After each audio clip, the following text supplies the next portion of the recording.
दोस्तों, मैं आपकी दोस्त व काउंसलर ममता। आज हम बात करेंगे उन बच्चों के बारे में जिनके माता या पिता दोनों में से कोई एक ही उनकी पालना कर रहा होता है, चाहे वो डिवोर्स के कारण या फिर किसी मतभेद के कारण दोनों माता पिता अलग रहते हैं और बालक किसी एक पेरेंट्स के साथ रहता है। तो ऐसे में बच्चे की जो मानसिक स्थिति है उस पर बहुत अधिक प्रभाव पड़ता है, उसके व्यवहार में काफी बदलाव आ जाता है। तो ऐसे किस तरीके से पाला जाए बालकों को ताकि बच्चे का जो मानसिक स्थिति है वो बिल्कुल स्टेबल रहे और उसका स्वस्थ पालन पोषण हो सके। ऐसे बच्चे जो कि अपनी मम्मी या पापा के साथ रह रहे होते हैं, उनके स्वभाव में जो मुख्यतः बदलाव पाया जाता है वो ये होता है कि वो लोगों से कटे कटे रहते हैं। वो आम बच्चों की तरह खेलना कूदना हंसना या फिर उस तरीके के व्यवहार में उनके कमी पाई जाती है। वो ज्यादातर टाइम चुप चुप रहते हैं, हल्का डरे हुए रहते हैं, किसी भी बात को कॉन्फिडेंस के साथ नहीं कह पाते हैं, किसी भी चीज को मांगने में बहुत संकोच करते हैं और चुप चुप रहते हैं। तो ये जो व्यवहार है ये इन्हीं कारणों से आता है कि बच्चे को पूर्ण रूप से हम समझ नहीं पाते हैं और माता या पिता जिसके साथ भी बच्चा रह रहा होता है उसको ये लगता है कि भाई हम अपने बच्चे को बहुत बढ़िया तरीके से पाल रहे हैं, उनको भोजन पानी खेल खिलौने पढ़ाई लिखाई की सभी वस्तुएं और सुरक्षा दे रहे हैं। परंतु इसके अतिरिक्त भी बच्चों को बहुत सारी चीजें चाहिए होती है जो कि जब पेरेंट्स एक साथ रह रहे होते हैं तो बच्चा सीखता है। तो इसमें हमें जो ध्यान देने की चीज है वो ये है कि बच्चे को कभी भी आप ऐसी स्थिति में ना छोड़े जिसमें कि बच्चा काफी लोगों के साथ है और उसके साथ दोनों पेरेंट्स में से कोई एक भी नहीं है। यदि बच्चा पिता के साथ रहता है तो पिता को इस बात का ध्यान रखना पड़ेगा कि जो बच्चा है वो अपने दोस्तों के साथ कम से कम अपने दोस्तों के साथ आना जाना खेलना कूदना जैसी चीजें कर पाए और इसके लिए उसको किसी न किसी एक गार्जियन की आवश्यकता जरूर होगी। यदि वो माता नहीं है उसके साथ में तो पिताजी अपने साथ अपने किसी भी रिलेटिव को जरूर रखें, चाहे वो उनके स्वयं के माता पिता हो सकते हैं या फिर अन्य कोई भी सदस्य। इससे ही बच्चे में सामाजिकता पनपती है। साथ रहने का जो भाव होता है वो तभी आता है जब बालक किसी के साथ रह के व्यवहार करना सीखता है। कभी भी ऐसा ना करें कि यदि माता चली गई है और आपने किसी कारण से बच्चे को अपने साथ रख लिया है प्यारवश, तो उसे स्वयं ही सब कुछ देने लेने लग जाए, क्योंकि जब तक वो किसी फैमिली के साथ नहीं रह सकता यानी दादी दादा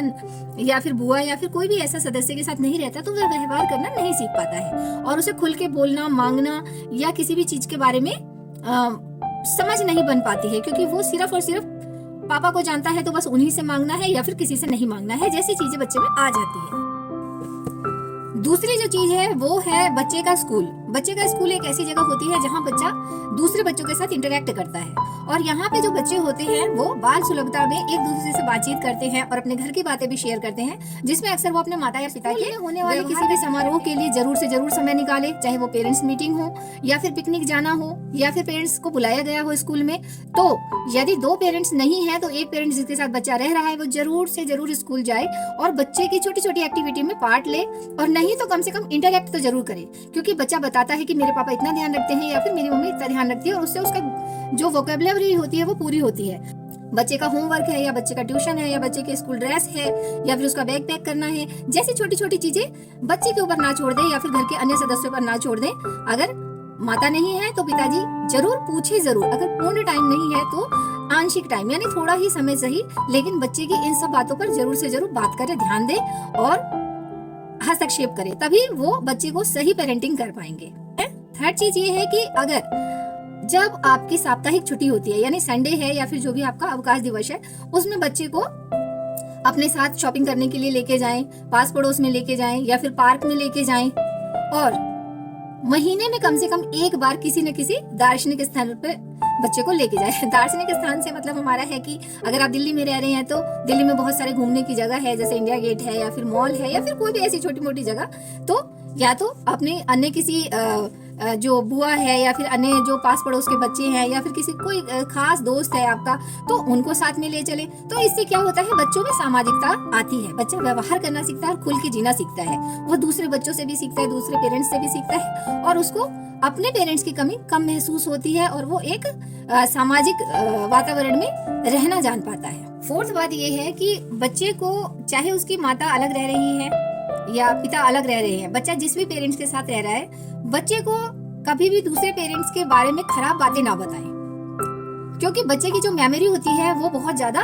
शाप होती है, वो अपनी मेमोरी में वो सारी चीजें इकट्ठा करता रहता है। आप लोगों में जो भी मतभेद हुए, जिन कारणों से भी आप अलग हुए या फिर तलाक हुआ या कुछ भी हुआ, उसमें बहुत सारी चीजें हो सकती है, परंतु बच्चे को केवल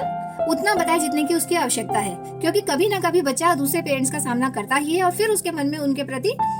द्वेष भाव बना रहता है, या फिर वो अपने आप को खराब पेरेंट्स का बच्चा समझता है। तो इसके लिए आवश्यक है कि बच्चे की पेरेंटिंग करते समय दूसरे